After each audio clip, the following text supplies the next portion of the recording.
Good morning students, कैसे हैं आप सब लोग। आशा करते हैं आप लोग अच्छे होंगे। आज एक दो दिन से ठंड काफ़ी बढ़ी है और आज बसंत पंचमी का भी दिन है। आप सभी को बसंत पंचमी की बहुत सारी शुभकामनाएं।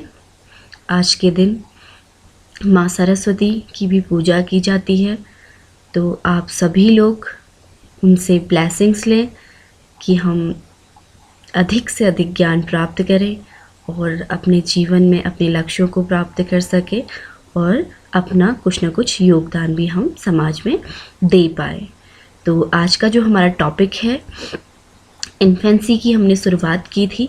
शैशवावस्था की जो डेवलपमेंटल टास्क हैं उनके बारे में आज हम पढ़ेंगे।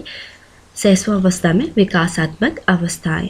तो जो विकास है उसमें विकास सिर्फ एक ही दिशा में न चलकर उसके जो विभिन्न पहलू होते हैं, जैसे शारीरिक, संज्ञानात्मक, संवेदनात्मक, भाषाई, क्रियात्मक, संवेगात्मक, ये सभी पक्षों में विकास होता है।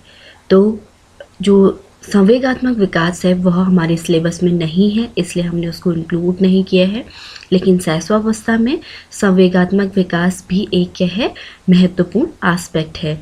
और सभी एस्पेक्ट्स के बारे में आज हम बात करेंगे। शारीरिक, संज्ञानात्मक, संवेदनात्मक, भाषाई और क्रियात्मक। तो फर्स्ट हम लेते हैं शारीरिक विकास यानी कि फिजिकल डेवलपमेंट। फिजिकल डेवलपमेंट यानी कि जो भी हमारा बाह्य स्वरूप है, इस स्वरूप में जो व्यक्ति है, बालक है, उसके जो शारीरिक स्वरूप जो कि हमें स्पष्ट रूप से दिखाई देता है, उस स्वरूप में होने वाले परिवर्तन। शारीरिक जो विकास है उसके अंतर्गत हमारे अंतर्गत यानी कि जो इंटरनल पार्ट्स में होने वाले परिवर्तन होते हैं उन्हें भी इंक्लूड किया जाता है। मानसिक विकास को भी इसमें इंक्लूड किया जाता है, यानी कि जैसे ब्रेन है, ब्रेन का डेवलपमेंट किस प्रकार से हो रहा, ब्रेन के अंतर्गत बुद्धि हमारी समाहित होती है, तो किस प्रकार से बुद्धि कहीं ना कहीं हमारे किसके अंतर्गत आएगा, संज्ञानात्मक विकास के अंतर्गत आएगा। लेकिन जो मस्तिष्क है, ब्रेन है, वो उसके जो भार है या फिर उसके वेट है, जो उसमें किस प्रकार से ग्रोथ हो रही है, ये सभी, या फिर अगर हम इंटरनल्स पार्ट कहें, हमारे लंग्स हैं, किडनी हैं, या फिर डाइजेस्टिव सिस्टम है, मसल्स हैं, बोन है, इन सभी में जो ग्रोथ होती है यानी कि वृद्धि होती है, ये क्या होते हैं, मैच्योर भी होते हैं, परिपक्व होते हैं। पहले जो स्थिति होती है उस स्थिति से और मजबूत होकर क्या होते हैं, जैसे कि एक छोटा बालक है, वो क्या होता है, उसकी हड्डियां भी, उसकी बॉडी पार्ट्स वो क्या होते हैं, बहुत सॉफ्ट होते हैं और धीमे धीमे हम क्या होते हैं, दृढ़ता की ओर बढ़ते हैं। तो इन्हें हम कहते हैं शारीरिक परिवर्तन या फिजिकल रूप में होने वाले परिवर्तन। दूसरा आता है यानी कि विकास। दूसरा है हमारा संज्ञानात्मक विकास। संज्ञानात्मक विकास हमारे ब्रेन में जो समझने, तर्क करने, विचार करने, सोचने, इन सभी की क्षमताओं का विकास।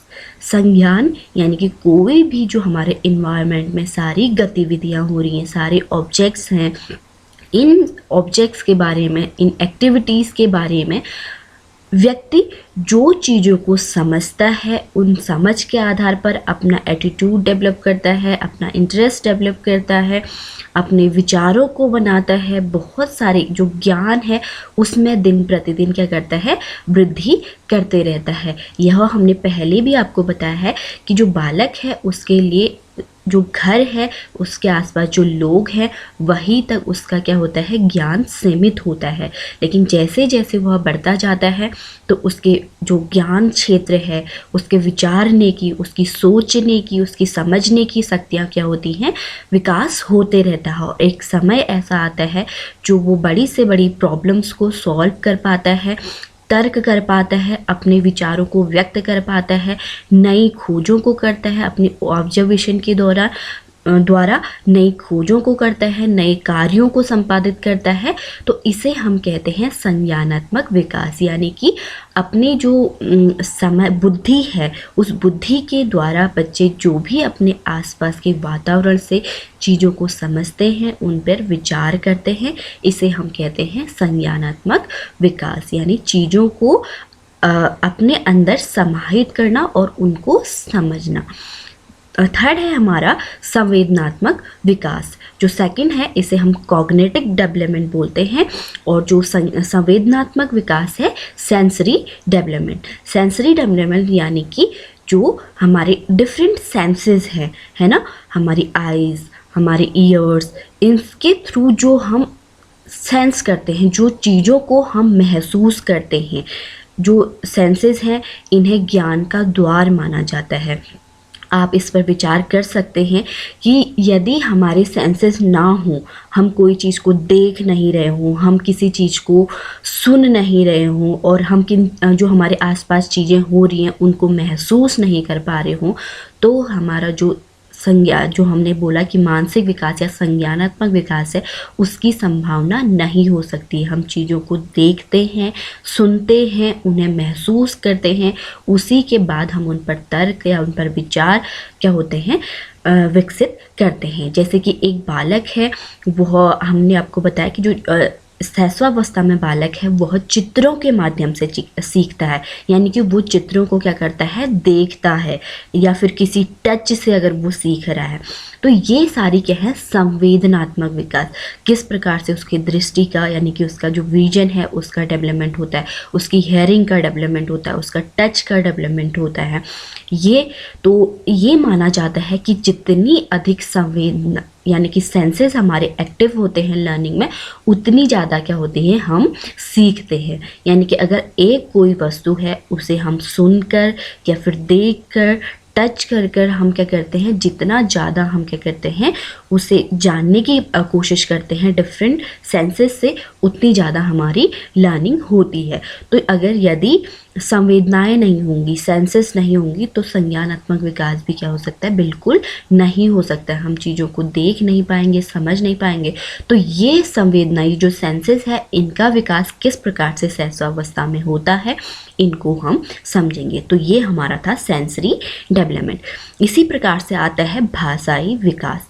भाषाई विकास बहुत सारी योग्यताओं का आधार होता है। यानी कि जैसे कि हमने आपको बताया कि सहस्वावस्था में हम बच्चे का प्रेडिक्शन कर लेते हैं कि वो फ्यूचर में जाके कैसा होगा। कहीं ना कहीं उसके भाषाई आधार पर वो कितनी बातों को जल्दी कॉपी कर पाता है, कितनी जल्दी वो इमिटेट करता है, कितनी जल्दी वो चीज़ों को ये होता है कि वर्ड भी अगर बोला जा रहा है तो कितनी देर में उसने उस वर्ड को सीखा। तो भाषाई विकास कहीं ना कहीं हमारी ये भी क्या करता है, हमारे संज्ञानात्मक विकास को या हमारे बुद्धि को दिखाता है। तो भाषा के दौरान, भाषा का जो अगर हम बात करें कि भाषा को किस प्रकार से सीखते हैं, तो लिसनिंग से इसकी क्या होती है, शुरुआत होती है। बच्चे विभिन्न जो आवाज़ें हैं उनको सुनते हैं और उनको इमिटेट करके क्या करते हैं, दोहराने की कोशिश करते हैं। तो जो वोकल कॉर्ड है उसके द्वारा हम क्या करते हैं, डिफरेंट साउंड्स को क्या कर सकते हैं, प्रोड्यूस कर सकते हैं। और हम ये नहीं कह सकते कि हम सिर्फ अंग्रेजी भाषा के शब्दों को बोल सकते हैं, हम अलग बहुत सारे जो साउंड हैं उनको क्या कर सकता है, बालक बोल सकता है। तो जितनी अधिक बालक में भाषाई विकास होता है, उतना अधिक उसमें मानसिक योग्यता होती है, यह माना जाता है। तो उसका विकास और भी अधिक होता है। तो भाषाई विकास यानी बोलने का, किस प्रकार से वो अपनी बातों को रख पाता है, कितना वो दूसरों को सुनकर चीज़ों को समझ सकता है। तो ये भाषाई विकास किस प्रकार से सहस्वावस्था में होता है, यह भी हम समझेंगे। बच्चों, इसमें एक जो महत्वपूर्ण बात है, जैसे कि हमने यहाँ पर सिर्फ सहस्वावस्था में इन चीज़ों को लिया है, शारीरिक विकास, संज्ञानात्मक विकास, संवेदनात्मक विकास। आप इसे अगर इस तरह से भी पढ़ेंगे कि जैसे शारीरिक विकास है, शारीरिक विकास को ही आप एक पूरा टॉपिक लेकर सहस्वावस्था में किस प्रकार से शारीरिक विकास होते हैं, किशोरावस्था में किस प्रकार से शारीरिक विकास होता है, या फिर चाइल्डहुड में किस प्रकार से जो शारीरिक विकास होता है, इन सभी को भी आप एक साथ पढ़ेंगे, तब भी हम इस विषय को बहुत अच्छी तरह से समझ पाते हैं। तो यहाँ पर हम अपने सिलेबस के अकॉर्डिंग चल रहे हैं, तो हमने अभी सिर्फ शैशवावस्था में ही इनको क्या किया है, लिया है। आप इनको इस तरह से भी स्टडी कर सकते हैं, तो वो आपको बेहतर तरह से समझ आएंगे। तो भाषाई विकास के बारे में हमने जाना कि भाषाई विकास किस प्रकार से हमारी बुद्धि, हमारी योग्यताएं हैं, डिफरेंट योग्यताओं को क्योंकि जितना ज़्यादा हम भाषाओं को हमको ज्ञान होगा, उतने ज़्यादा हम में क्या होगा, विकास होगा। यानी कि हम जितनी भाषाओं में जो भी ज्ञान है उसको प्राप्त कर सकेंगे। तो भाषाई विकास है किस प्रकार से हम जो अपने शब्दों को, अपने जो विचार हैं उनको व्यक्त कर पाते हैं, या फिर कितने प्रकार से हम जो वॉइस हैं उनको प्रोड्यूस करते हैं। नेक्स्ट आता है क्रियात्मक डेवलपमेंट, इसे हम कहते हैं मोटर डेवलपमेंट। मोटर डेवलपमेंट का तात्पर्य है जो कि हमारा फिजिकल जो बॉडी है, इस बॉडी में हम किस प्रकार से मूवमेंट करते हैं, है ना।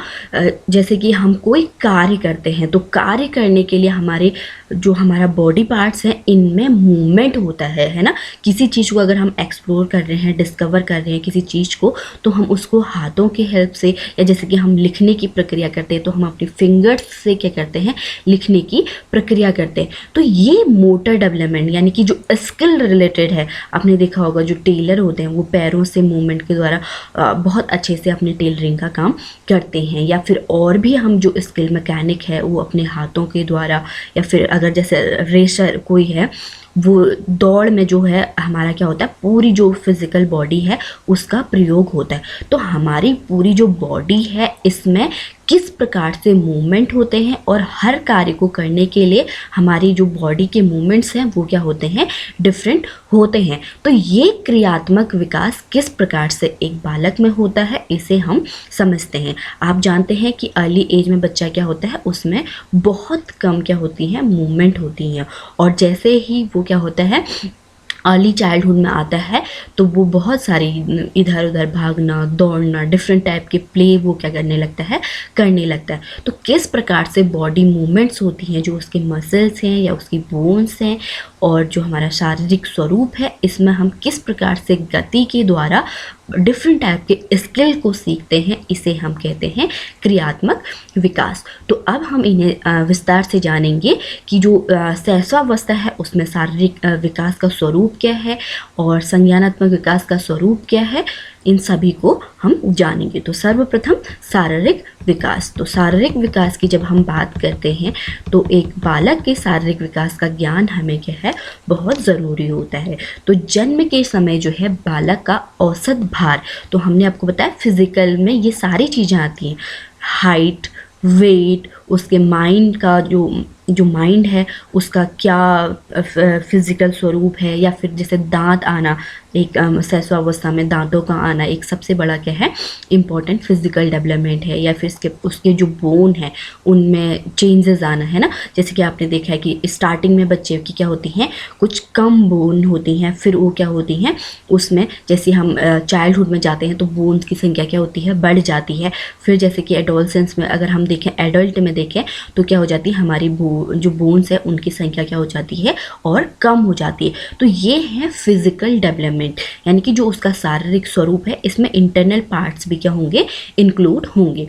तो ये बताया गया कि जन्म के समय जो एक बच्चा पैदा होता है उस समय उसका औसत भार कितना होता है, 7.5 का होता है। औसत भार की हम बात कर रहे हैं कि ये लगभग, अगर एक सामान्य बच्चा जो है उसका औसत भार क्या होगा, 7.5 पॉन्ड होता है ना। तो इसी प्रकार इसमें इसका जो, अगर हम विस्तार की बात करें कि कम से कम कितना हो सकता है और अधिक से अधिक कितना पॉन्ड का बच्चा हो सकता है, तो जो भार का विस्तार होता है वो 3 पॉइंट से लेकर 16 पॉइंट तक का हो सकता है। यानी कि ज़्यादातर हमने आपको बताया कि जो हमने आपको बताया था एनपीसी, नॉर्मल प्रोबेबिलिटी, जो हमने आपको इंडिविजुअल डिफरेंसेस के अंतर्गत बताया था कि जो एवरेज बच्चे होते हैं वो एवरेज लगभग जो होंगे वो क्या होंगे, 7.5 होंगे। और इसी प्रकार से उनका जो लंबाई है उसका औसत क्या है, 19.5 इंच होता है। ये हमारा औसत लंबाई बताई गई है।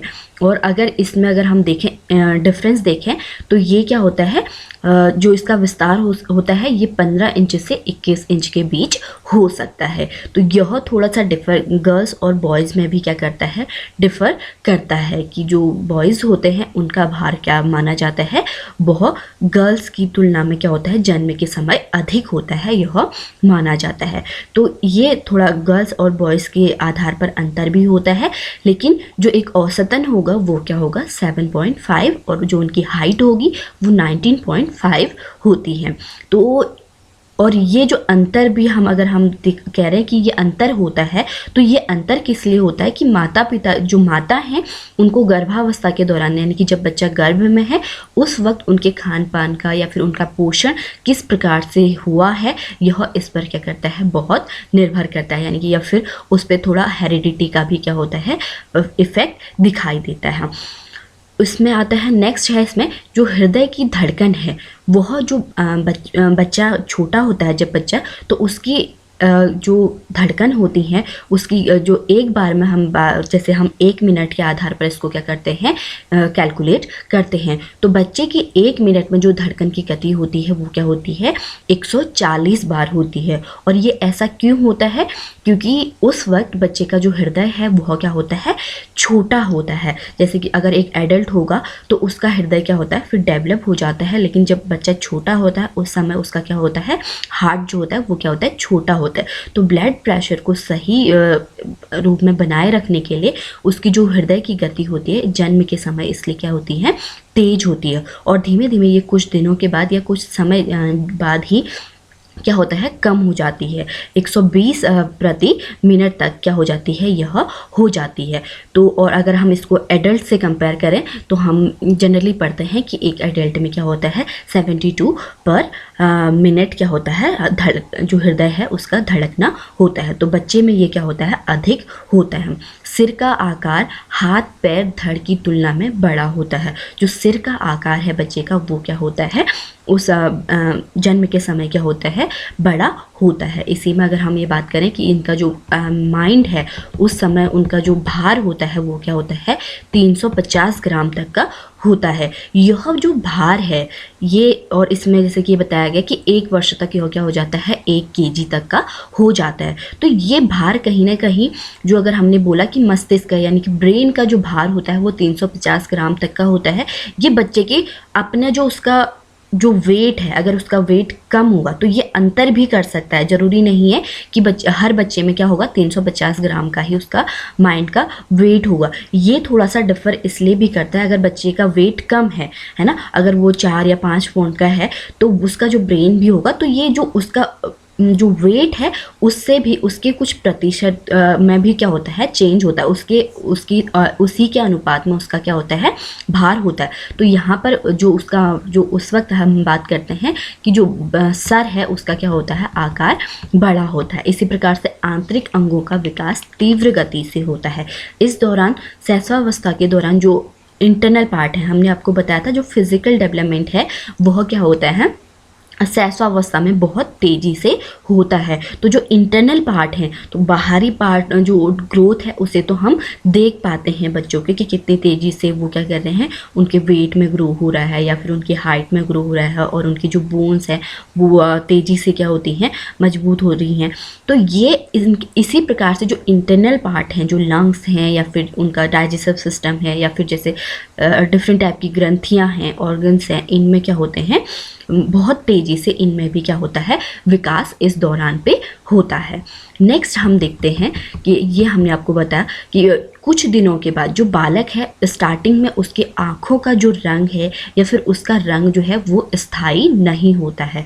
जो जन्म के समय, जन्म के बाद एकदम से अगर आपने किसी बालक को देखा है तो आपको उसके आइज़ थोड़ा सा ब्राउनिश दिखेंगे। अगर उसका कलर ब्लैक होना यानी अगर उसकी आइज़ ब्राउन ही होंगी तो वो क्या होंगी, वो हमेशा उस तरह से लेंगे। लेकिन जो ज़्यादातर ये देखा जाता है कि सभी बच्चे जो अगर जो बर्थ के टाइम पे उनकी आंखें क्या होती हैं, उनका कलर क्या होता है, ब्राउनिश होता है। तो ब्लैक ब्लैक अगर होना होता है तो वो कुछ दिनों को, तो जो स्थायी रंग है वो क्या होते हैं कुछ दिनों के बाद, यानी कि जो उनका कलर है वो भी चेंज होते रहता है, तो वो भी कुछ दिनों के बाद या एक हफ्ते के अंदर क्या होता है बच्चे में स्थायी होना शुरू होता है। तो ये भी हमारी क्या है एक फिजिकल डेवलपमेंट की क्या है बच्चे की विशेषताएं हैं कि जो उसका जो रंग है वह कुछ दिनों के बाद क्या होता है स्थायी होता है। तो जन्म के समय जो रंग है हम यह निश्चित नहीं कर सकते हैं कि यही रंग उसका रहेगा।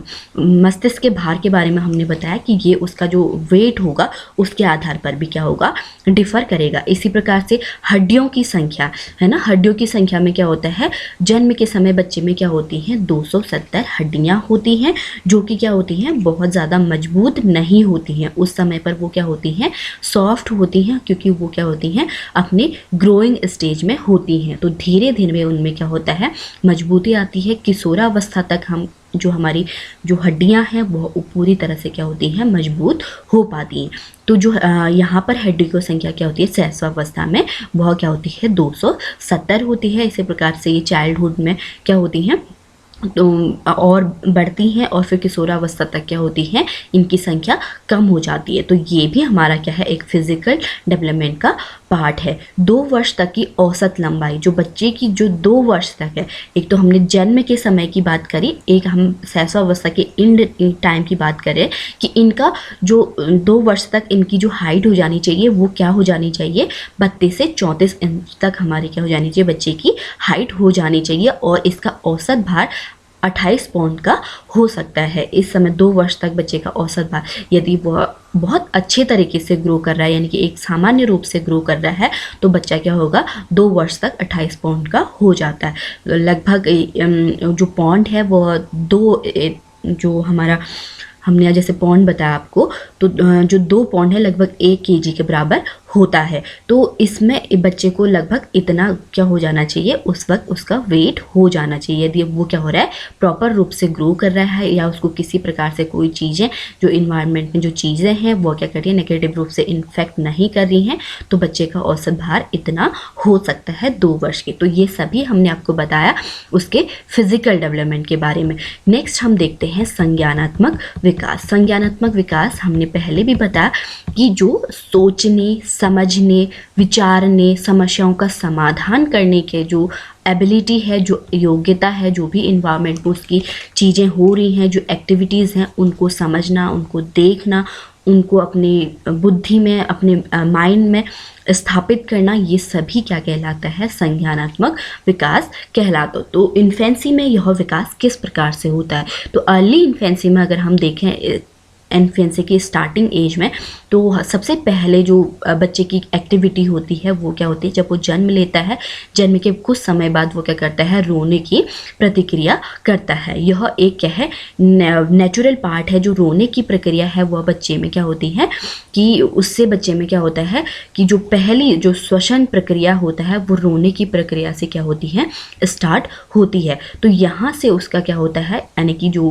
वर्ड है इस दुनिया में उसकी जो विभिन्न प्रकार की गतिविधियां हैं एक्टिविटी हैं उनको करने की शुरुआत होती है। तो धीमे धीमे बच्चे क्या करते हैं अगर उनको भूख लगती है या फिर उनको प्यास लगती है या फिर उनको नींद महसूस हो रही है उनको सोना है तो उसके प्रति वो क्या करते हैं प्रतिक्रियाएं करते हैं, यानी कि कुछ न कुछ एक्टिविटी वो क्या करते हैं रिफ्लेक्ट करते हैं। जैसे कि अगर उनको सोने का मन है तो बच्चे उसके बाद क्या करते हैं यानी कि वो उनको अगर आप उठा ही रखोगे थोड़ी देर तक तो वो क्या करेंगे सोने के लिए क्या करते हैं जिद करते हैं। भूख लगती है उसके लिए भी वो रोने की प्रक्रिया करते हैं या फिर प्यास लगती है तो इसके प्रति भी बच्चे क्या करने लगते हैं प्रतिक्रिया करने लगते हैं, यानी कि जो भी उसके लाइफ में हो रहा है उनके प्रति वो क्या करने लगते हैं अपनी एक्टिविटीज़ को शो करने लगते हैं।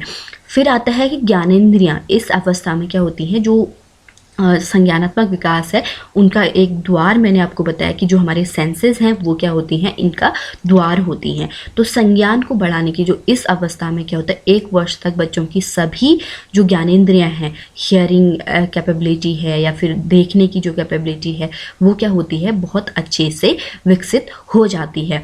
तो वो क्या करते हैं जो अपने अपने ज्ञानेंद्रियों के माध्यम से जो भी आसपास की चीज़ों को देखते हैं सुनते हैं या फिर किसी चीज़ को महसूस करते हैं, या जैसे कि हम फीडिंग के टाइम पे अगर बच्चों को किसी दूसरी टेस्ट अगर उनको किसी दूसरा टेस्ट अगर टच कराया जाए या टेस्ट कराया जाए तो बच्चे क्या करते हैं, उसके प्रति भी प्रतिक्रिया करने लगते हैं। तो उनके सेंसेस जो होते हैं वो क्या हो जाते हैं, मैच्योर हो जाते हैं और वो इन सभी चीज़ों के प्रति क्या करते हैं, प्रतिक्रियाएं करने लगते हैं। जैसे आवाज़ सुनकर उसके प्रति उसके पास जाना या दूर जाना, ये सभी प्रतिक्रियाएं उनमें होने लगती हैं। संज्ञानात्मक विकास यहाँ पर क्या हो रहा है, इस अवस्था में क्या होता है, थोड़ा स्लो होता है, क्योंकि वो उनका धीमे, इनमें क्या होता है, थोड़ा धीमे उसमें क्या होती है, ग्रोथ होती है। तो छोटी छोटी चीज़ों से ये जो अपने आसपास जो साउंड है उनके प्रति प्रतिक्रिया करना, भूख लगने पे प्रतिक्रिया करना या किसी प्रकार के जो टेस्ट है उसके प्रति प्रतिक्रिया करना, इस प्रकार की क्या होती हैं, तो डिफरेंट टाइप के टेस्टों को पहचानना, खट्टा मीठा,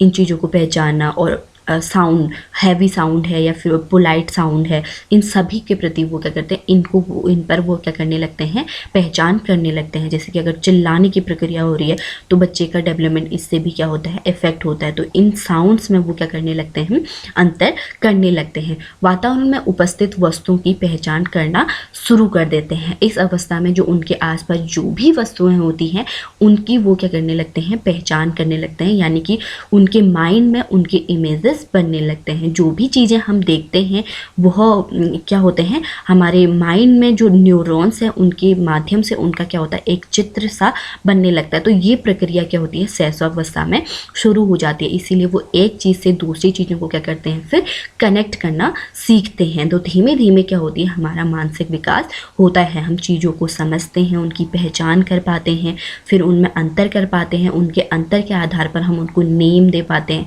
बच्चे उनके नेम को रिपीट कर पाते हैं, है ना। तो यहाँ पर वो क्या करते हैं, कुछ ये दोहराने की प्रक्रिया, जो भी उन्होंने सुना, जो भी उन्हें देखा, उन चीज़ों को अगर वो नेम से बुला पा रहे हैं तो उनको दोहरा पाते हैं। तो ये सारी एक्टिविटीज़ क्या होती हैं, संज्ञानात्मक विकास इस अवस्था में होता है। इसकी एक विशेषता यह भी होती है कि इस अवस्था में बच्चे एक वस्तु पर बहुत देर तक ध्यान केंद्रित नहीं कर सकते। यानी कि जैसे अगर हम चाइल्डहुड में बच्चे को लें या फिर अगर एडोलसेंस के बच्चे को लें, उससे अगर हम ये कहें कि एक चीज़ पर हमको बहुत देर तक कार्य करना है, तो एडोलसेंस का बच्चा उस पर क्या कर सकता है, बहुत देर तक आसानी से उस पर कार्य कर सकता है।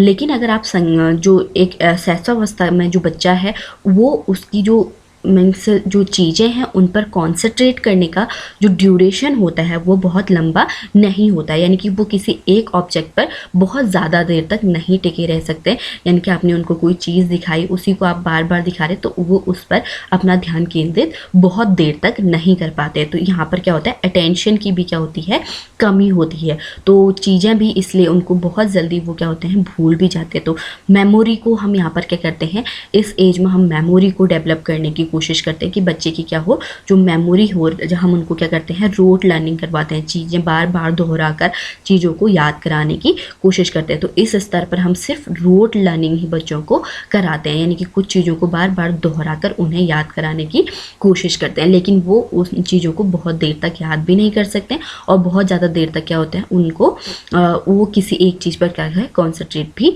नहीं कर सकते हैं। मूर्त वस्तुओं के विषय में विचार करना, यानी कि जो आसपास जो उन्हें क्या हो रही हैं, जो कंक्रीट चीज़ें हैं, यानी कि जो चीज़ें दिख रही हैं स्पष्ट रूप से, उन्हीं पर वो क्या कर सकते हैं, विचार कर सकते हैं। यानी कि उनके आसपास जो चीज़ें नहीं हैं उनके बारे में वो विचार नहीं कर पाते हैं। तो इसलिए जो शैशवावस्था में है वहाँ पर हम ज़्यादा से ज़्यादा, इसलिए हमने बताया था कि चित्रों का हम यूज़ करते हैं। जैसे अंकों का भी अगर हम ज्ञान दे रहे हैं तो सिर्फ उस वक्त हम क्या करते हैं, उनको अंकों को रटाने की कोशिश करते हैं, अंकों की हम पहचान ज़रूर करवाते हैं। अंक या फिर अल्फ़ाबेट अगर हम उनको रिपीट करवा देते हैं, वो सिर्फ उसे क्या करते हैं, उन्हें मेमोराइज़ करके रिपीट करके बोल देते हैं। लेकिन वो उस वक्त नहीं समझते हैं कि नंबर्स का क्या महत्व है, कैसे ये एक सीक्वेंस में बढ़ रहे हैं 1 2, बस वो सिर्फ उन्हें क्या करते हैं, रिपीट करते हैं। तो इस प्रकार का संज्ञानात्मक विकास हमें क्या होता है, शैशवावस्था में दिखाई देता है। नेक्स्ट है संवेदनात्मक विकास। संवेदनात्मक विकास यानी कि जो हमारे डिफरेंट टाइप के सेंसेस हैं उनमें किस प्रकार से विकास होता है। तो जो ये माना जाता है कि जो सेंसेस है उनका डेवलपमेंट कहीं ना कहीं बच्चे में जब वो क्या होता है, गर्भ में होता है, यानी कि माँ के गर्भ में जब बच्चा होता है वहीं से उसके क्या होती हैं सेंसेस, जैसे सुनने की प्रक्रिया या फिर कुछ जो महसूस करने की, ठंडा गर्म इन चीज़ों को महसूस करने की उसकी क्या होती है, इन चीज़ों को उसकी एबिलिटी विकसित हो जाती है। तो जन्म के बाद भी कुछ समय बाद वो सभी प्रकार के जो सेंसेस हैं उनसे क्या होते हैं, एक्टिव हो जाते हैं। वो हेयरिंग है या फिर टच का है, ये सभी जो सेंसेस हैं उनका क्या हो जाता है, डेवलपमेंट बच्चे में हो जाता है। कुछ चीज़ों में जैसे कि अगर हम बात करें उनका जो विज़न है, तो हमने बताया कि जो प्रथम फर्स्ट मंथ है बच्चे का, वो लगभग 30 सेंटीमीटर तक की वस्तुओं को ही क्या कर पाते हैं, देख पाते हैं, ऐसा माना गया है। ये सारी जो इन्फेंसी है, यहाँ पर हम बच्चों की जो जो भी ऑब्जर्वेशन किए गए हैं, ये कुछ अनुमान के आधार पर बताए गए हैं, या फिर क्योंकि जो इस शैशवावस्था का बच्चा है वो क्या होता है, वो इन सारी चीज़ों को बता नहीं सकता है। तो जो मनोवैज्ञानिकों के अनुसंधान है, उन्होंने अपने ऑब्जर्वेशन के थ्रू या फिर जो हमारी मनोविज्ञान के अलग अलग विधियां हैं उनके आधार पर यह बताने का प्रयास किया गया है कि जो उनकी दृष्टि होती है जन्म के समय क्या होती है, 30 सेंटीमीटर तक ही होती है। 3 से या चौथे माह में बच्चों क्या होता है, वो वस्तुओं पर ध्यान केंद्रित कर पाते हैं, यानी कि फर्स्ट में भी वो किसी एक ऑब्जेक्ट पे बहुत ज़्यादा तक अटेंशन नहीं दे पाएंगे। इससे पहले हमने बोला था कि एक ड्यूरेशन जो होगा वो बहुत लंबा नहीं होता, लेकिन ध्यान वो क्या करते हैं, चीज़ों पर केंद्रित कर पाते हैं। तो ये ध्यान केंद्रित करने की प्रक्रिया भी क्या होती है बच्चों में 3 से चौथे महीने की के अंतर्गत आती है, कि वो चीज़ों को ध्यान से देख रहे हैं, कोई भी चीज़ उनके आसपास है। इसी प्रकार से जो रंग हैं, रंगों के प्रति भी जो ये माना जाता है कि जैसे जो एकदम से बच्चा जब जन्म लेता है तो वो डिफरेंट टाइप के कलर में भी क्या होता है, उसको सभी कलर क्या होते हैं, एक समान है। तो एक हफ्ते के बाद लगभग बच्चे में क्या होते हैं, जो अलग अलग रंग हैं उनकी पहचान, यानी कि अलग रंगों को वो देख पाता है, यह एबिलिटी उसमें क्या होती है, 1 सप्ताह के बाद होती है। तो इसी प्रकार 1 वर्ष तक बालक की दृष्टि संबंधी संवेदना वयस्क के समान हो जाती है। तो जब वो 1 वर्ष का होता है तो इस प्रकार के चेंजेस हमने बताया कि फर्स्ट में 30 सेंटीमीटर तक ही देख पा रहा है। कुछ महीने के बाद 5-6 महीने के बाद वो क्या करता है, बच्चा जो उसकी जो विजन है वो पूरी चीज़ों को, दूर तक की वस्तुओं को भी क्या करता है, देख पाता है। तो एक एडल्ट के समान, यानी कि जो अभी हम हैं इस तरह से वो क्या कर पाता है, जब वो 1 वर्ष का होता है तब वह इस तरह से एक एडल्ट के समान उसमें क्या होता है, विजन होता है, यानी कि वो सभी चीज़ों को स्पष्ट रूप से देख पाता है। इसी प्रकार से ऊपर हमने बताया कि वो प्रारंभ में बस वो क्या कर पाता है, निकट की वस्तुओं को ही देख पाता है, और रंगों के प्रति जो प्रतिक्रिया होती है वो 1 सप्ताह के बाद क्या होती है, बच्चों में होती है। तो संवेदनाओं को बच्चा क्या कर सकता है, इस शैशवावस्था में सभी प्रकार की संवेदनाओं को भी वो क्या कर सकता है, महसूस कर सकता है। इसी प्रकार से स्वाद यानी कि टेस्ट का, गंध यानी स्मेल संबंधी संवेदनाएं शिशु में जन्म से ही सही से विकसित होती हैं।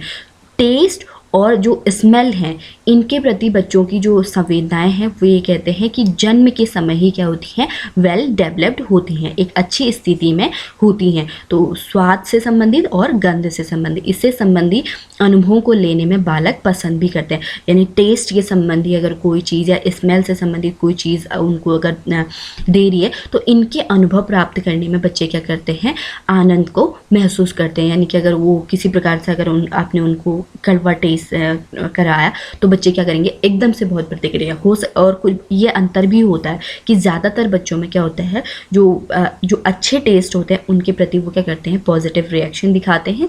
जो किसी प्रकार से जो जिनका टेस्ट थोड़ा नेगेटिव है तो उनके प्रति क्या होते हैं, कम वो प्रतिक्रियाएं दिखाते हैं। स्पर्श संबंधी सभी संवेदनाओं को बच्चे महसूस करते हैं। स्पर्श संबंधी किस प्रकार का उनका टच है, अगर बहुत हार्ड टच होगा तो बच्चे इसको बिल्कुल भी पसंद नहीं करते। एक सॉफ्ट टच या जेंटल टच को क्या करते हैं, बच्चे पसंद करते हैं। आपने देखा होगा जब हम बच्चों को क्या करते हैं, प्यार से उनको अपने पास लेके, यानी कि कडल के द्वारा क्या कर सकते हैं, बहुत अच्छे से जो जैसे कि बच्चों को सुलाने की प्रक्रिया होती है तो हम उनको क्या करते हैं, आराम से बहुत प्यार से अगर थपथपाते हैं तो बच्चे क्या होते हैं, सो जाते हैं। तो इस प्रकार की जो जो सॉफ्ट टच होता है या फिर जेंटल टच होता है, इनको बच्चे क्या करते हैं, ज़्यादा पसंद करते हैं। तो इन टच के प्रति भी वो क्या करते हैं, उनकी सेंसेशन क्या हो जाती हैं, एक्टिव हो जाती है। नेक्स्ट है भाषाई डेवलपमेंट यानी कि लैंग्वेज डेवलपमेंट को हम देखते हैं कि शैशवावस्था में किस प्रकार से भाषाई विकास होता है। तो भाषाई विकास का सबसे पहला जो पहचान है, जो आवाज़ है, वह क्या होता है, जैसे कि क्रंदन, क्रंदन कहते हैं, जो बर्थ के टाइम फर्स्ट क्राई जो होता है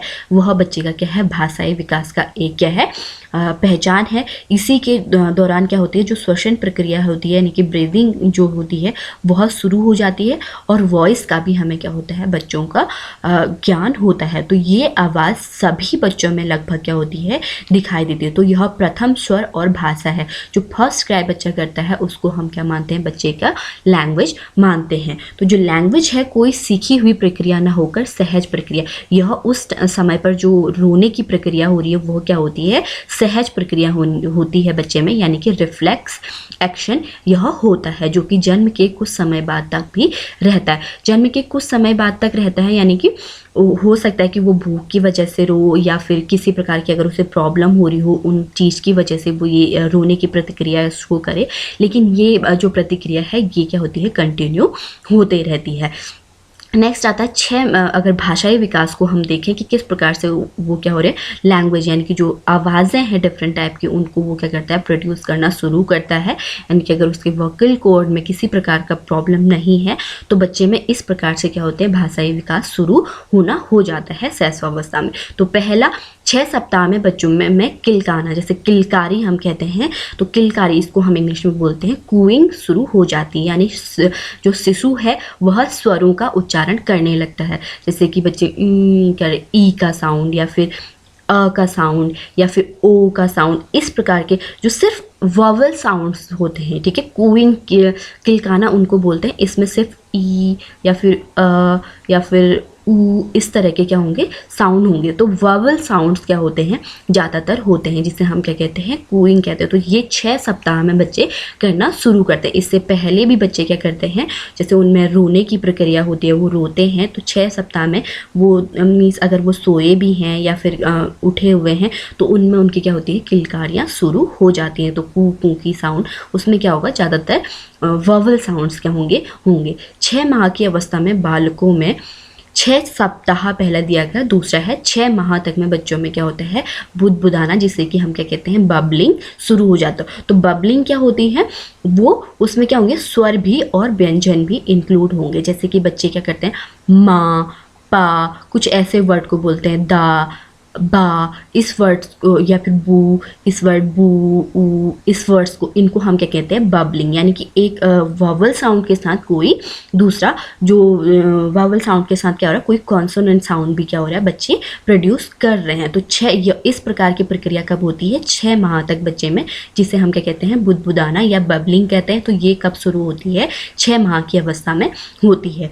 12 से 18 महीने में बालक 1 से 2 शब्दों को ही बोलता है। तो जो बच्चा क्या होता है, 1 साल का होता है, 1 साल से 18, तो वो कुछ 1-2 शब्दों को ही क्या कर पाते हैं, बोल पाते हैं, जैसे मम्मा, पापा और कुछ दादा, इस प्रकार के शब्दों को वो क्या कर पाते हैं, बोल पाते हैं। हो सकता है उसमें और भी कोई वर्ड हो सकते हैं, ठीक है ना, जिस प्रकार के वर्ड्स को वो ज़्यादा अपने आसपास सुन रहा है उस प्रकार के वर्ड्स को वो बोल पाते हैं। तो इसे हम कहते हैं शब्दानुकरण, यानी कि शब्दों को इमिटेट करके या कॉपी करके बच्चे क्या करते हैं, कुछ शब्दों को बोल पाते हैं। तो इसे हम इकोलालिया भी कहते हैं। तो इंग्लिश में हम इसे क्या कहेंगे, इकोलालिया की प्रक्रिया क्या होती है, 12 से 18 महीने के बीच में बच्चों में शुरू हो जाती है। 2 वर्ष तक की अवस्था में बालक छोटे छोटे वाक्यों का निर्माण करने लगते हैं। यानी कि 2 वर्ष तक बच्चे क्या होंगे, उनके जो कुछ वर्ड्स को एक साथ मिलाकर वो कुछ वर्ड्स, हो सकता है कि वो पूरा प्रॉपर नहीं हो, उसमें है, मैं, इन शब्दों को नहीं हो, जो कि हमारे ये होते हैं, जैसे हमें कहते हैं प्रीपोजिशन, कंजक्शन, इस तरह के वर्ड्स ना होकर